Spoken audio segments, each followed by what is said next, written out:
சரி, இப்போது file 1 choose பண்ணவங்களுக்கு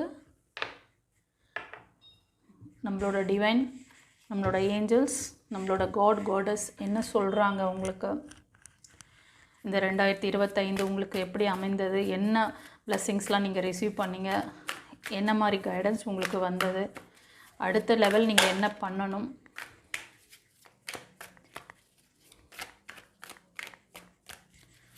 நெக்ஸ்ட்டு 2026 நீங்கள் வெல்கம் பண்ணணுன்னா 2025க்கு நீங்கள் கிராட்டிடியூட் பண்ணணும், ஆத்மார்த்தமாக பண்ணணும். அவங்க கொடுத்த விஷயங்கள் எல்லாமே உங்களுக்கு ஒரு நெக்ஸ்ட் லெவல் போகிறதுக்கான விஷயமாக தான் இருக்கும். அது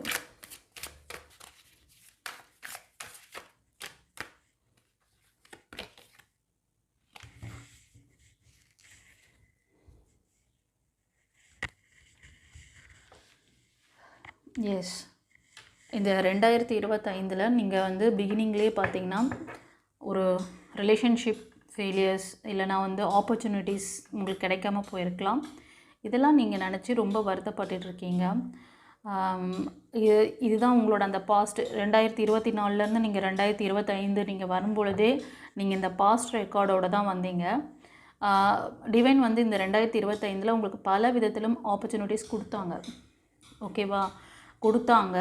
பட் நீங்கள் கவனிக்க மாட்டேன்றீங்க. ஏன்னா உங்களோட அந்த பாஸ்ட் வழிகள் எதை பேஸ் பண்ணினா ஒரு ரிலேஷன்ஷிப்பு நிறைய பேருக்கு பார்த்திங்கன்னா அந்த ரிலேஷன்ஷிப் இஷ்யூஸ் அடிக்கடி அந்த நம்பர் உங்களோட கிளாஷ் பண்ணுறது, இதெல்லாம் வந்து 2024லேருந்தே தொடர்ந்து வந்திருக்கலாம். ஒரு சிலருக்கு, மோஸ்ட் ஆஃப் த பீப்புள் 2024லேருந்தே வந்திருக்கும்.